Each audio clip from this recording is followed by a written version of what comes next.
الحمد لله وحده والصلاة والسلام على من لا نبي بعده وعلى آله وصحبه أما بعد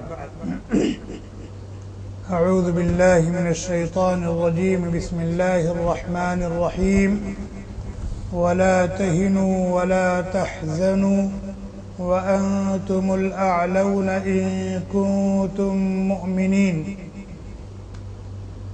عن ثوبان رضي الله عنه قال قال رسول الله صلى الله عليه وسلم يوشك الأمم أن تداعى عليكم كما تداعى الأكلة إلى قصعتها. قال قائل ومن قلة نحن يومئذ يا رسول الله؟ قال بل أنتم يومئذ كثير ولكنكم غثاء كغثاء السيل. ولينزعن الله من صدور عدوكم المهابة منكم وليقذفن الله في قلوبكم الوهن. قالوا ما الوهن يا رسول الله؟ قال حب الدنيا وكراهية الموت أو كما قال النبي صلی اللہ علیہ وسلم. آج ہم جس پرفتن پرآشوب دور میں جی رہے ہیں، پوری امت مسلمہ جس قسم پرسی اور ذبوحالی کا شکار ہے اور ذلت و پستی کے غار میں گری ہوئی ہے، نہ ان کی جان محفوظ ہے، نہ ان کا مال محفوظ ہے، نہ ان کی عزت و آبرو محفوظ ہے، بلکہ جانوروں سے بھی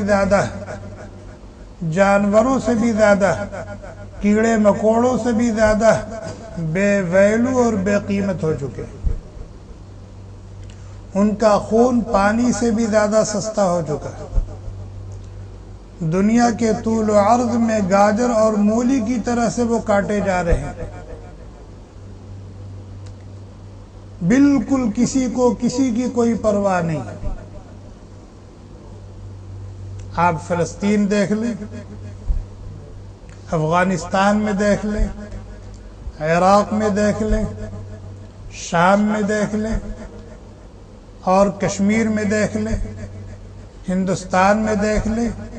اس طرح کے بہت سے ممالک، بلکہ ہر وہ جگہ جہاں مسلمان آباد ہیں وہاں اس طرح کی صورتحال آپ کو نظر آئے گی. کیوں؟ وجہ کیا ہے؟ باوجود ہے کہ تعداد میں دوسرے مذہب والوں سے بہت زیادہ ہے. اگر یہودیوں کو الگ کر دیا جائے تو یہود مسلمانوں کے مقابلے میں کچھ بھی نہیں، دال میں نمک کے برابر. اور اگر اوریجنل جو پکے عیسائی ہیں، مذہبی عیسائی ہیں، ان کو الگ کر دیا جائے تو مسلمانوں کے مقابلے میں ان کی بھی کوئی تعداد نہیں. ہندوؤں کو لے لیا جائے تو مسلمانوں کے مقابلے میں ان کی بھی کوئی تعداد اور گنتی نہیں ہے. غرض دنیائے کفر کو ان کے عقیدے، مذہب، فکر اور سوچ کے اعتبار سے الگ الگ کر دیا جائے تو تعداد میں مسلمان سب سے زیادہ ہے. کسی مذہب کے اتنے ماننے والے نہیں ہیں، اور کسی مذہب کے ماننے والوں کے پاس اتنے ممالک بھی نہیں ہیں. مسلم ممالک کتنے ہیں؟ جہاں مسلمانوں کا اقتدار ہے. کالے پیلے کے وہ مالک کتنے ممالک ہیں؟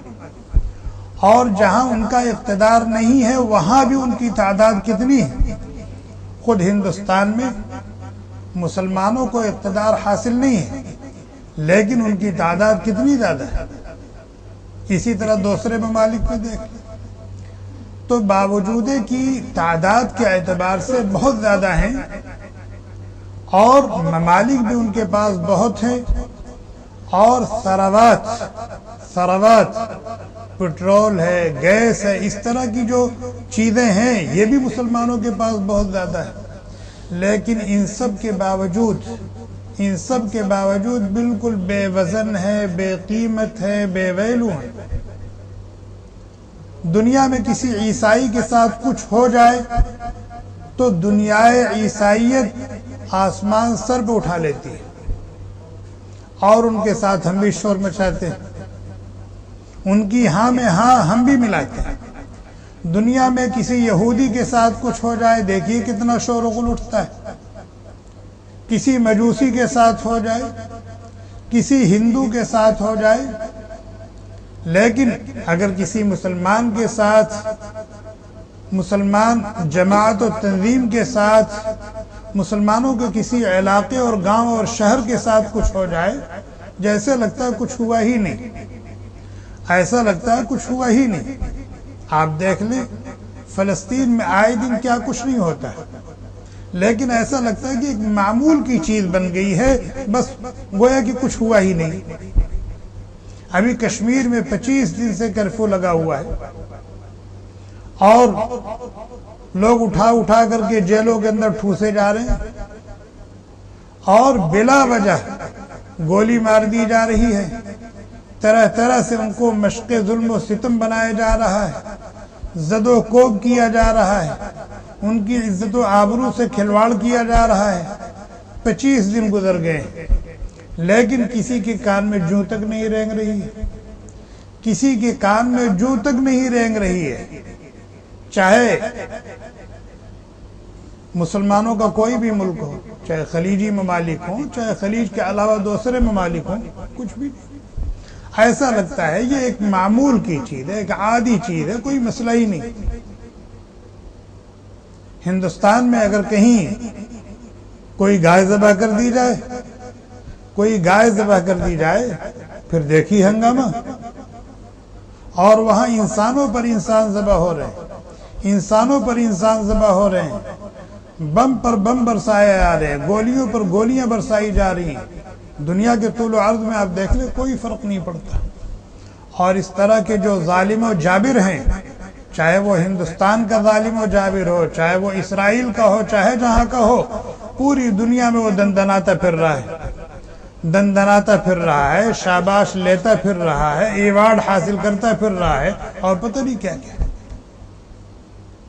انتہائی ناگفتہ بے حالات، انتہائی ناگفتہ بے حالات، اور ہم لوگوں کی ذلت اور رسوائی، پستی اور بے غیرتی کی انتہا ہو چکی ہے، بے غیرتی کی انتہا ہو چکی ہے، اور رہ رہ کے ایسا محسوس ہوتا ہے کہ کیا واقعتاً ہم بالکل ہی بے ایمان ہو چکے ہیں، بے ایمان ہو چکے ہیں، کہ ہمارے ہم مذہب جو ہمارے دینی بھائی بہنیں ہیں، دنیا کے طول و عرض میں ان کے ساتھ کیا ہو رہا ہے، لیکن ہم اسی طرح شان کی زندگی گزار رہے ہیں، کھا رہے ہیں، پی رہے ہیں، ہنس رہے ہیں، بول رہے ہیں، اور اپنی زندگی میں مست ہیں، جیسے لگتا ہے ہمیں کسی کی کوئی فکر ہی نہیں۔ بھئی اگر ہم کچھ نہیں کر سکتے، جا کر کے ظالم کا ہاتھ نہیں پکڑ سکتے، اس کی کلائی کو نہیں توڑ سکتے، اس کی گردن کو نہیں مروڑ سکتے، اپنے مظلوم بھائی بہنوں تک ہماری رسائی نہیں کہ ہم ان کو کھانا کھلائیں، ظالم کے چنگل سے ان کو بچائیں، کم از کم اللہ تعالیٰ کے سامنے ہاتھ اٹھا کر کے آنسو تو بہا سکتے ہیں، اللہ تعالیٰ سے عفو و عافیت کی بھیک تو مانگ سکتے ہیں، اپنے لیے بھی ان کے لیے بھی، لیکن ہم اتنا بھی کرنے کے لیے تیار ہیں کہ لاؤ 2 رکعت نماز پڑھ لیں، توبہ اور استغفار کر لیں، اپنے لیے اور ان کے لیے، سب کے لیے عافیت کی بھیک مانگ لیں اللہ تعالیٰ سے، اپنے گناہوں کو معاف کرا لیں، اپنا دکھڑا ان کو سنا لیں، اتنا تو ہم کر سکتے ہیں، لیکن اگر ہم اتنا بھی نہیں کر رہے ہیں تو پھر اپنے ایمان کی خیر منائیں۔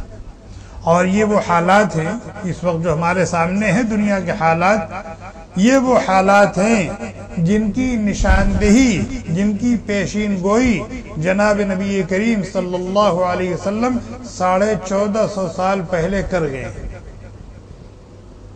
1450 سال پہلے نبی اکرم صلی اللہ علیہ وسلم یہ بتا گئے تھے کہ اس طرح کے حالات پیدا ہوں گے، اس طرح کے حالات پیدا ہوں گے، اور یہ بھی بتا گئے تھے کہ ان حالات، اس طرح کے حالات پیدا ہوں گے اور ذمہ دار تم خود ہوگے، ذمہ دار تم خود ہوگے، ذمہ دار تم خود ہوگے، اور ان حالات سے نکلنے کی تدبیر یہ ہے، اگر تم یہ تدبیر کرو گے، یہ چیز اختیار کرو گے تو ان حالات سے نکل سکو گے، اور جب تک تم یہ تدبیر نہیں اختیار کرو گے دنیا کی کوئی طاقت ان حالات سے تم کو نہیں نکال سکتی، اور تم اسی طرح گاجر اور مولی کی طرح سے کاٹے جاتے رہو گے، تمہاری جان سے، تمہارے مال سے، تمہاری عزت و آبرو سے کھلواڑ کیا جاتا رہے۔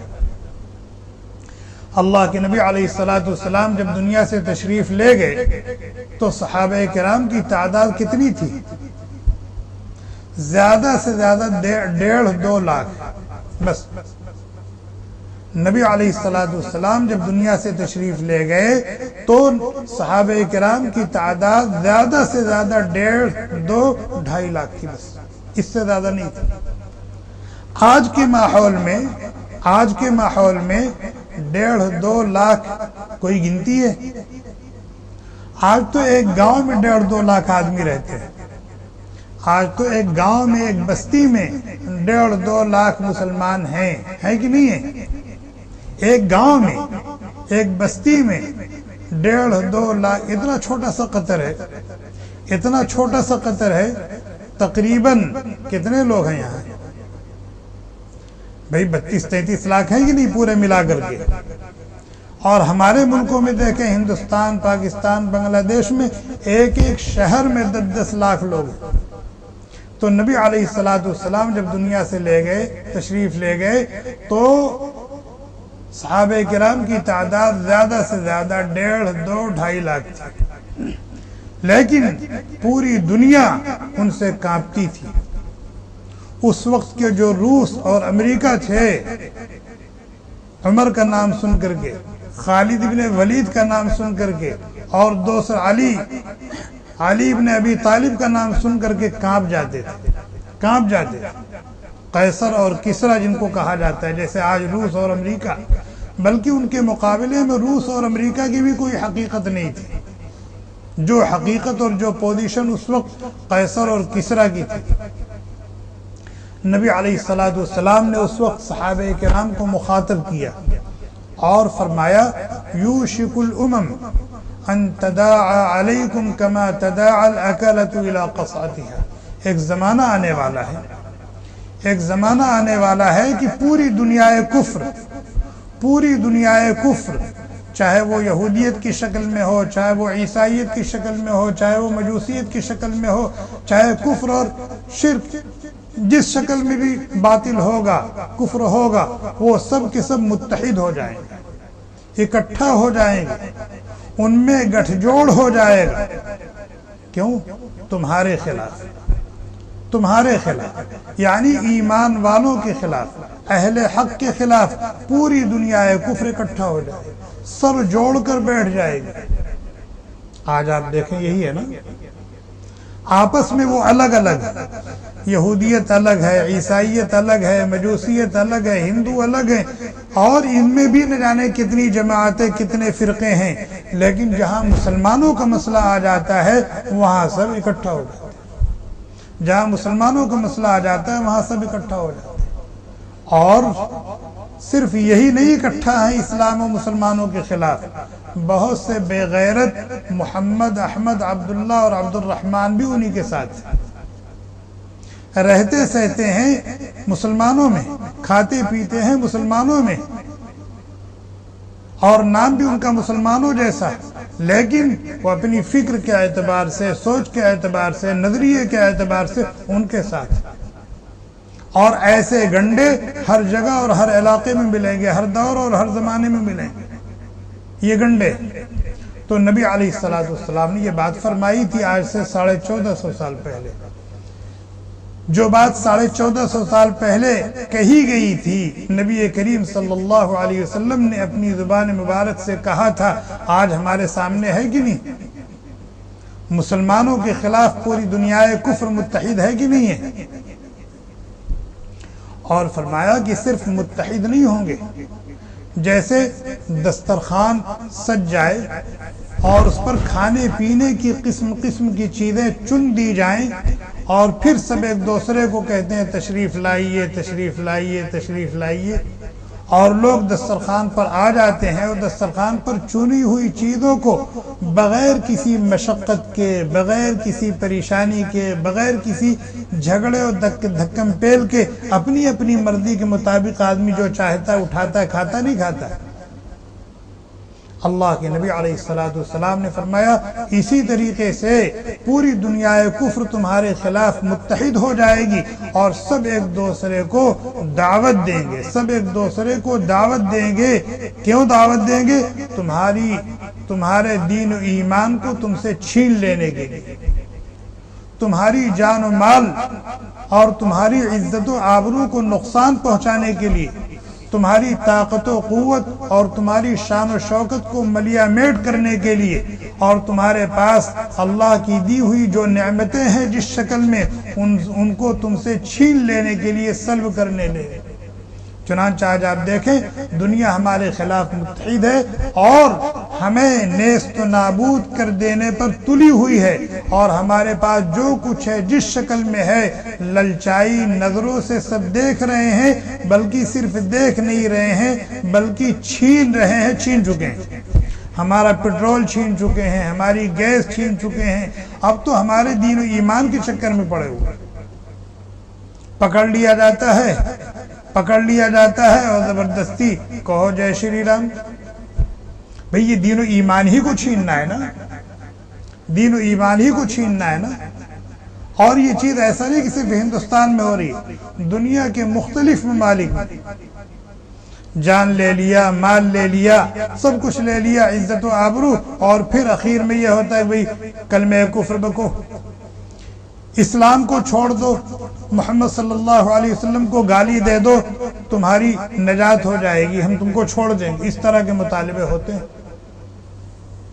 تو اللہ کے نبی علیہ السلام نے ایک تشبیہ دی کہ جس طریقے سے دسترخوان چنا ہوا ہو اور لوگ ایک دوسرے کو دسترخوان پر آنے کی اور کھانے کی دعوتیں دیتے ہیں، اسی طریقے سے دنیا کفر تمہارے خلاف متحد ہو جائے گی اور تمہاری شان و شوکت کو، تمہاری طاقت و قوت کو خاک میں ملانے کے لیے، تمہاری جان سے، تمہارے مال سے، تمہاری عزت و آبرو سے کھلواڑ کرنے کے لیے، بلکہ تمہارے دین و ایمان کو سلب کر لینے کے لیے ایک دوسرے کو دعوتیں دیں، ایک دوسرے کو دعوتیں دیں۔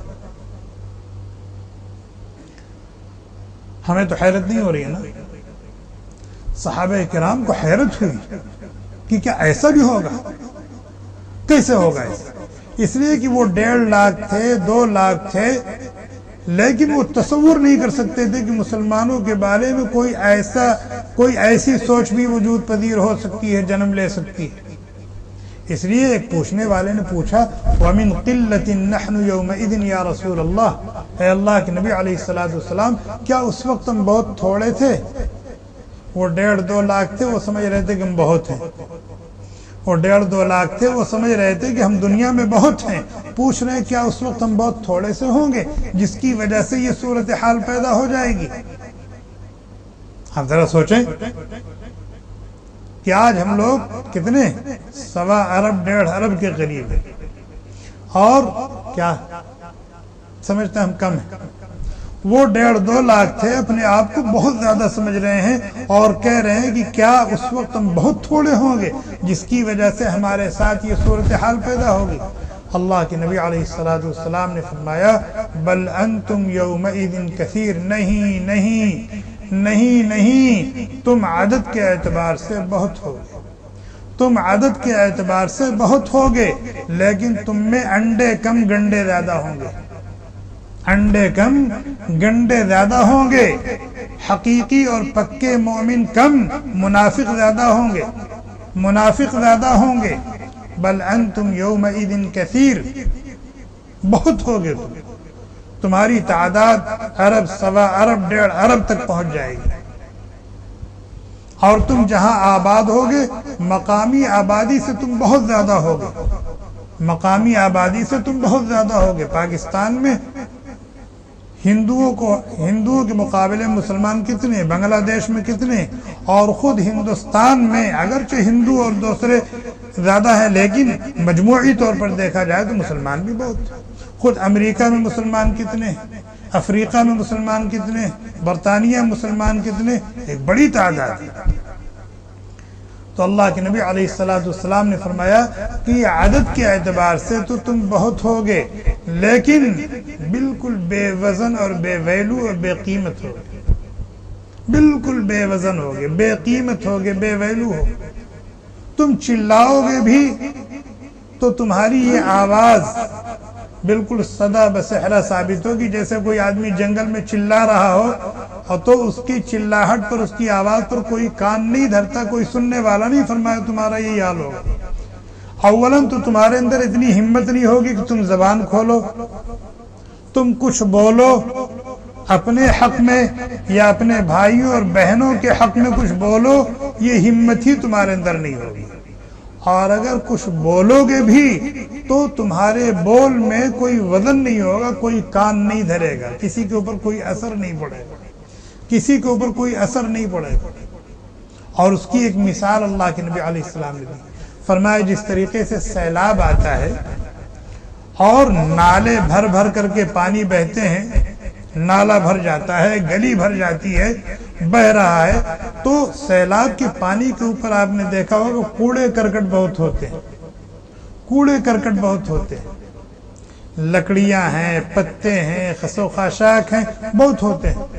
لیکن اس پانی کے سامنے ان کا کوئی وزن ہوتا ہے؟ پانی کو روک سکتے؟ کتنے بھی زیادہ ہوں پانی کو روک سکتے ہو؟ پانی کے رحم و کرم پر ہوتے ہیں. پانی جدھر جاتا ہے ان کو لے کے جاتا ہے، پانی جدھر جاتا ہے ان کو لے کے جاتا ہے. بالکل بے وزن، بے قیمت ہے اس پانی کے سامنے یہ کوڑے کرکٹ، گھاس اور پھوس. یا اسی طریقے سے آپ دیکھیں سمندر ہے، سمندر میں جب تھپیڑے اٹھتے ہیں تو کتنا گاج ہوتا ہے سمندر کے کنارے، جیسے پہاڑ کی طرح سے. لیکن پانی کے سامنے اس گاج کی کوئی قیمت ہے؟ کوئی قیمت نہیں. فرمایا اسی طریقے سے تم ہوگے تو بہت لیکن بالکل بے قیمت اور بے وزن ہوگے. اے اللہ کے نبی علیہ السلام، آخر ایسا کیوں ہوگا کہ ہم اتنے ہوں گے لیکن اور ہمارے پاس دنیاوی اعتبار سے بہت کچھ ہوگا، مال و ثروت، لیکن ہم بالکل بے وزن و بے قیمت ہوں گے؟ وجہ کیا ہوگی؟ فرمایا لَيَنزِعَنَّ اللَّهُ مِن صُدُورِ عَدُوِّكُمُ الْمَهَابَةَ مِنْكُمْ. تم نام کے مسلمان ہوگے، نماز نہیں پڑھو گے، روزے نہیں رکھو گے، ذکر اور تلاوت نہیں کرو گے، تمہارا تعلق اللہ تعالیٰ سے پھسپھسا اور کمزور ہوگا، اور اللہ تعالیٰ کو ناراض و ناخوش کرنے والے کاموں سے بچو گے نہیں. نتیجہ یہ ہوگا کہ تمہارے دشمن کے دل سے اللہ تعالیٰ تمہارا ڈر نکال دیں گے، تمہارا رعب اور دبدبہ سلب کر لیں گے. تمہارے دشمن کے دل سے تمہارا خوف، تمہاری دہشت، تمہارا رعب و دبدبہ نکال لیا جائے گا. ورنہ اللہ کے نبی علیہ السلام فرماتے ہیں کہ اللہ تعالیٰ نے میرے اوپر بہت سی خصوصی نوازشیں فرمائی ہیں. ان میں سے ایک نوازش کیا تھی؟ نصرت بالرعب من مسیرت شہر، کہ میرا دشمن 1 مہینے کی مسافت پر ہو تو میرا رعب اللہ تعالیٰ اس کے دل میں ڈال دیتے تھے، اور اتنی دور رہ کر کے بھی وہ مرعوب ہوتا تھا. کس سے؟ نبی علیہ السلام سے اور نبی کے دامن رحمت سے وابستہ ہو جانے والوں سے. عمر مدینے میں تھے اور فارس میں لوگ عمر سے کانپتے تھے. عمر مدینے میں تھے لیکن روم کے لوگ عمر سے کانپتے تھے. تاریخ میں لکھا ہوا ہے. لیکن آج کیا ہے؟ آج دنیا کا بہت بڑے سے بڑا ظالم جابر صفاق آ رہا ہے اور ہم سے شاباش لے رہا ہے ہمارے ملک میں. ہم اس کو اپنے ہاتھوں سے ایوارڈ دے رہے ہیں اور اس کے گلے میں ڈال رہے ہیں. اور اسی پر بس نہیں ہے، اگر وہ مندر میں گیا ہے پوجا کرنے کے لیے، تو ہم اس کے ساتھ مندر میں پوجا کرنے جا رہے ہیں، وہ پیچھے ہے ہم آگے ہیں۔ تصویر آپ نے دیکھی ہوگی، تصویر آپ نے دیکھی ہوگی۔ اس سے بڑی بے غیرتی اور کچھ ہو سکتی؟ اس سے بڑی بے غیرتی اور کچھ ہو سکتی؟ اگر اسلام ہوتا تو ایسے لوگ، اسلامی نظام قائم ہوتا تو ایسے لوگ قابل گردن زدنی ہیں کہ ایسے لوگوں کے ناپاک وجود سے اللہ کی زمین کو پاک کر دیا۔ یہ بے غیرتی کی انتہا ہے۔ ابو داؤد شریف کی روایت ہے، ترمذی شریف کی روایت ہے، نبی کریم صلی اللہ علیہ وسلم نے فرمایا قیامت نہیں قائم ہوگی تاکہ عربوں کے کچھ قبائل بت پرستی میں نہ مبتلا ہو جائے۔ قیامت نہیں قائم ہوگی تاکہ قبائل عرب بتوں کی پوجا کرنے لگے، بتوں کی پوجا کرنے لگے، شروع ہو گئی۔ یہ قیامت کی نشانیوں میں سے ایک بڑی نشانی ہے۔ تو اللہ کے نبی علیہ السلام نے فرمایا یہ ناگفتہ بے حالات اس لیے ہوں گے کہ تمہارے اللہ تعالیٰ سے دوری کی وجہ سے، تعلق مع اللہ کے کمزور ہونے کی وجہ سے اللہ تعالیٰ تمہارے دشمن کے دل سے تمہارا رعب نکال دے، اور وَلَيَقْذِفَنَّ اللَّهُ فِي صُدُورِكُمُ الْوَهْنَ، اور اللہ تعالیٰ تمہارے دلوں میں وہن ڈال دیں گے، اللہ تعالیٰ تمہارے دلوں میں وہن ڈال دیں گے۔ صحابہ نے پوچھا مل وہن یا رسول اللہ، یہ وہن کیا چیز ہے؟ یہ وہن کیا چیز ہے جو ہمارے دلوں میں ڈال دی جائے گی جس کے نتیجے میں ہمارے حالات اتنے بد سے بدتر ہو جائیں گے؟ اللہ کے نبی علیہ السلام نے فرمایا حب الدنیا و کراہیت الموت، حب الدنیا و کراہیت الموت، تم دنیا کو آخرت پر ترجیح دینے لگو گے، تم دنیا کو آخرت پر ترجیح دینے لگو گے۔ چنانچہ آج ہم دنیا کی معمولی چیز کے لیے، دنیا کی معمولی چیز کے لیے اپنی آخرت کو بگاڑ دیتے ہیں، اپنے دین و ایمان کا جنازہ نکال دیتے ہیں، دنیا کی معمولی اور گھٹیا سے گھٹیا چیز کے لیے جھوٹ بول دیتے ہیں، چوری کر لیتے ہیں، خیانتیں کر لیتے ہیں، بے ایمانی کر لیتے ہیں، نمازیں چھوڑ دیتے ہیں، اللہ تعالیٰ کو ناراض اور ناخوش کر لیتے ہیں، نبی کی تعلیمات کی خلاف ورزی کر لیتے ہیں، نہیں کر لیتے ہیں۔ یہی حب الدنیا ہے۔ فرمایا تم حب دنیا کے مرض میں مبتلا ہو جاؤ گے، تم حب دنیا کے مرض میں مبتلا ہو جاؤ گے، دنیا کی محبت تمہارے دلوں میں رچ جائے گی، بس جائے گی، اور اس کا نتیجہ یہ ہوگا کہ موت سے تم کو نفرت ہو جائے گی، موت سے تم کو نفرت ہو جائے گی۔ حضرت خالد بن ولید رضی اللہ تعالیٰ عنہ نے رومیوں کو للکارا تھا، خالد بن ولید رضی اللہ تعالیٰ نے رومیوں کو للکارا تھا کہ اگر تم اپنی شرارتوں سے باز نہ آئے تو ہم ایسا لشکر لے کر تم پر حملہ آور ہوں گے جو موت سے اسی طرح محبت کرتی ہے جیسے تم شراب سے محبت کرتے ہو، جیسے تم شراب سے محبت کرتے ہو، ہمارا لشکر موت سے اس سے زیادہ محبت کرتا ہے۔ اور آج ہمارے اندر یہ چیز پیدا ہو گئی۔ شہادت کی موت تو دور کی بات ہے، طبعی موت سے ہم ڈرتے ہیں، نہیں ڈرتے، موت کا نام سن کر کے کانپ جاتے ہیں۔ کوئی جنازہ دیکھتے ہیں تو دل ہل جاتا ہے کہ کہیں ہمیں نہ موت آ جائے، اور شہادت کی موت یہ تو بہت بڑی نعمت ہے۔ تو اللہ کے نبی علیہ السلام نے ان ناگفتہ بے حالات کے لیے جو مرض تجویز کیا ہے وہ کیا ہے؟ دنیا کی محبت اور موت سے نفرت۔ جب یہ مرض ہمارے اندر آ جائے گا تو ہماری یہ حالت ہوگی، اور آج ہم میں سے ہر ایک اس مرض میں مبتلا ہے، دنیا کی محبت اور موت سے نفرت۔ اور ظاہر جب دنیا سے محبت ہوگی تو موت سے نفرت ہوگی، دونوں لازم مرض ہوگی۔ دنیا سے نفرت اس وقت ہوگی جب آخرت سے محبت ہوگی، اور جب آخرت سے محبت ہوگی تو موت سے بھی محبت ہوگی، موت سے نفرت نہیں ہوگی۔ کیوں؟ اس لیے کہ شہادت کی موت سے آخرت بنتی ہے، آخرت میں اونچے اونچے درجات ملیں گے، ترقی ہوگی۔ تو اللہ کے نبی علیہ السلام نے یہ مرض تجویز فرمایا، حب الدنیا و کراہیت الموت۔ اگر ہم ان ناگفتہ بے حالات سے نکلنا چاہتے ہیں تو اس کا بس ایک طریقہ، اور وہ کیا ہے؟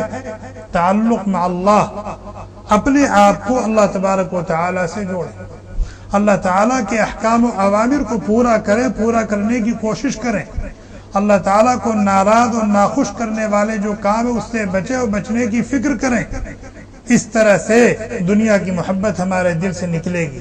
جب دنیا سے محبت ہمارے دل سے نکلے گی تو پھر موت کی نفرت بھی ہمارے دل سے نکلے گی. پھر وہی جو خالد بن ولید کا عمل تھا، جو علی بن ابی طالب کا عمل تھا، جو عمر بن خطاب کا عمل تھا، کیا اعلاء کلمت اللہ کے لیے اپنے تن من دھن سب کچھ کو قربان کرنے کے لیے آمادہ اور تیار رہا کرتے. اللہ تعالیٰ نے قرآن میں فرمایا وَلَا تَهِنُوا وَلَا تَحْزَنُوا وَلَا تَهِنُوا وَلَا تَحْزَنُوا. ان ناموافق حالات کی وجہ سے کم ہمت مت بنو، تمہارے حوصلے پست نہ ہوں، تمہارے حوصلے پست نہ ہوں، بزدلی کا ثبوت مت دو. وَلَا تَحْزَنُوا، اور غم نہ کرو. وَأَنْتُمُ الْأَعْلَوْنَ إِن كُنتُم مُؤْمِنِينَ. اگر تم صحیح معنوں میں ایمان والے بن جاؤ، اگر تم صحیح معنوں میں ایمان والے بن جاؤ تو تم ہی سرخرو ہوگے، سربلند ہوگے، تم ہی سرخرو ہوگے، سربلند ہوگے. آج اگر ہم ایمان والے ہیں اور پھر بھی رسوا اور ذلیل اور پست ہیں، اس کا مطلب یہ ہے کہ ہمارے ایمان میں کھوٹ ہے. ورنہ اللہ تعالیٰ کا یہ وعدہ ہے کہ اگر تم صحیح معنوں میں ایمان والے بن جاؤ تو پھر تمہاری آنکھوں میں آنکھیں ملا کے کوئی بات نہیں کر سکتا، تمہارے سامنے کوئی باطل گردن نہیں اٹھا سکتا، سر نہیں اٹھا سکتا. لیکن اگر ہم ایمان والے اپنے آپ کو کہتے ہیں اور اس طرح کے حالات سے دوچار ہیں تو ہمیں اپنے ایمان کا جائزہ لینا چاہیے کہ ہمارے ایمان میں کھوٹ ہے جس کی وجہ سے ہم ان حالات سے دوچار ہیں. اللہ تعالیٰ سے دعا بھی کریں اور رجوع اللہ کی فکر کریں. ہم سب اللہ کی طرف پلٹیں، ہم سب اللہ کی طرف پلٹیں. مومن ہیں، مسلمان ہیں، سچے اور پکے مومن اور مسلمان بننے کی فکر کریں. آج عالمیہ اللہ تعالیٰ کہتے ہیں ظہر الفساد فی البر والبحر بما کسبت ایدی الناس لیذیقہم بعض الذی عملوا لعلہم یرجعون. اللہ تعالیٰ کہتے ہیں اس طرح کے حالات ہم اپنے ماننے والوں پر اس لیے ڈالتے ہیں، اس طرح کے حالات ہم اپنے ماننے والوں پر اس لیے ڈالتے ہیں تاکہ وہ ہماری طرف پلٹیں، تاکہ وہ ہماری طرف پلٹیں، تاکہ وہ ہماری طرف پلٹیں، لعلہم یرجعون، تاکہ وہ ہماری طرف پلٹیں. کیا واقعتاً ہم ان حالات سے متاثر ہو کر ان حالات کی وجہ سے اللہ تعالیٰ کی طرف پلٹ رہے ہیں؟ نہیں. جہاں بھی حالات اس طرح کے ہیں آپ دیکھیں مسجدیں خالی ہیں اور لوگ طرح طرح کے گناہوں میں مبتلا ہیں. تو وقت کا تقاضا یہ ہے کہ ہم اللہ تعالیٰ کو راضی اور خوش کرنے کی فکر کریں اور ناراض اور ناخوش کرنے والے امور سے اپنے آپ کو بچائیں، دور رکھیں. اور یومیہ روزانہ 2 رکعت صلاۃ التوبہ پڑھیں، روزانہ پابندی سے 2 رکعت صلاۃ التوبہ پڑھیں اور رو رو کر کے اللہ تبارک و تعالیٰ سے استغفار کریں، معافی مانگیں، اپنی طرف سے بھی اور پوری امت کی طرف سے استغفار کریں، معافی مانگیں اور عفو و عافیت کی اللہ تعالیٰ سے بھیک مانگیں. خاص طور پر جن علاقوں میں مسلمان حالات سے دوچار ہیں ان علاقوں کا خاص طور پر ذکر کر کے ان کے لیے امن و امان کی، سکون اطمینان کی، عفو و عافیت کی دعا کریں. اتنا تو کر سکتے ہیں نا، اتنا تو کر سکتے ہیں نا. اور اگر اتنا کرنے کی بھی توفیق نہیں ہوتی تو ہم اپنے آپ کو مسلمان نہ سمجھیں. اگر اتنا کرنے کی بھی توفیق نہیں ہوتی تو ہم اپنے آپ کو مومن اور مسلمان نہ سمجھیں. ہم منافق ہیں، منافق اس لیے کہ اللہ کے نبی علیہ السلام نے ایمان والوں کی شان بیان کی. المؤمن للمؤمن کالبنیان یشد بعضہ بعضا. یہ آپ کے سامنے مسجد ہے، دیواریں ہیں، اس میں تبوک ہے، سیمنٹ ہے، بالو ہے، سریا ہے اور یہ پتھر ہے. اگر یہ سب الگ الگ کر دیے جائیں تو ان کی کوئی قیمت ہے؟ جس سریا کو اٹھا کے جہاں چاہیے پھینک دیجیے، جس تبوک کو اٹھا کے جو چاہیے کر دیجیے. سیمنٹ ہے، بالو، تھوڑی سی ہوا چلے تو کہاں سے کہاں اڑ کے چلے جاتے ہیں. لیکن جب سب کا آپس میں رشتہ جڑ گیا، آپس میں سب جڑ گئے تو کتنی قوت پیدا ہوگی کہ اتنے سارے لوگ یہاں بیٹھے ہیں، کیا سب مل کر کے کوئی دیوار ہلا سکتے ہیں؟ کوئی پیلر ہلا سکتے ہیں؟ فرمایا یہی شان ایمان والوں کی، یہی شان ایمان والوں کی ہے کہ ایک مومن دوسرے مومن کے لیے تقویت کا اور مضبوطی کا ذریعہ بنے۔ یہ کب ہوگا؟ جب آپس میں محبت ہوگا، محبت ہوگی، ہمدردی ہوگی، غمخواری اور غمگساری کا جذبہ ہوگا، ایک دوسرے کے بے خواہ ہوں گے، آپس میں متحد ہوں گے، متفق ہوں گے، تو پھر کوئی نہیں ہلا سکتا۔ ایک مثال اور دی، فرمایا المؤمنون کجسد واحد، سارے کے سارے کلمہ گو ایک جسم کے مانند ہیں، سارے کے سارے کلمہ گو ایک جسم کے مانند ہیں۔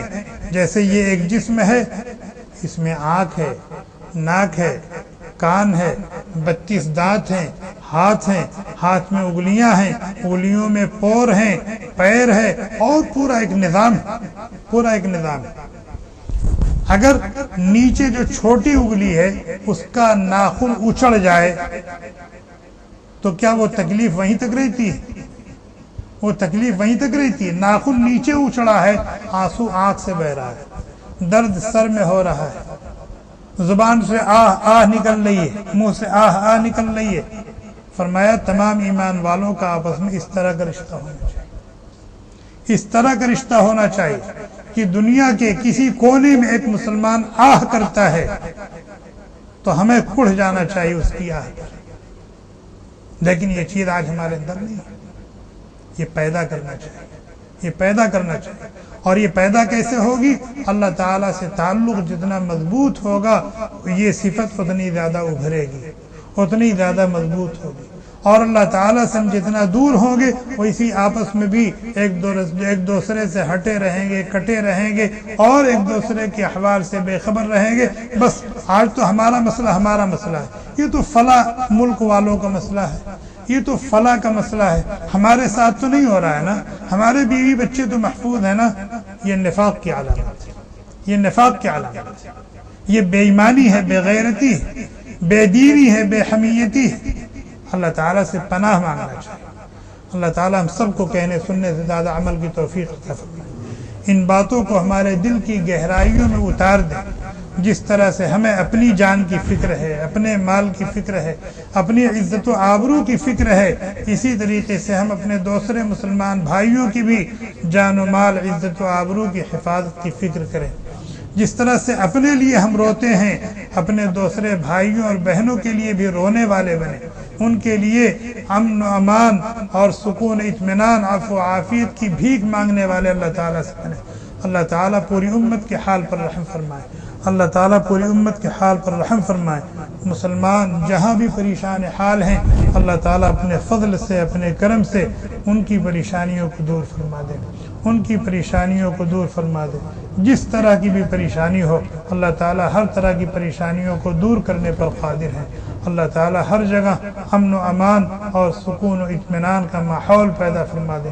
شریروں کے شر سے، مکاروں کی مکاری سے، کمینوں کے کمینہ پن سے، ظالموں کے ظلم سے اور شریروں کی شرارت سے اللہ تعالیٰ پوری امت کی حفاظت فرمائے، پوری امت کی حفاظت فرمائے۔ ہم سب کو صحیح معنوں میں مومن اور مسلمان بن کر جینے کی توفیق عطا فرمائے۔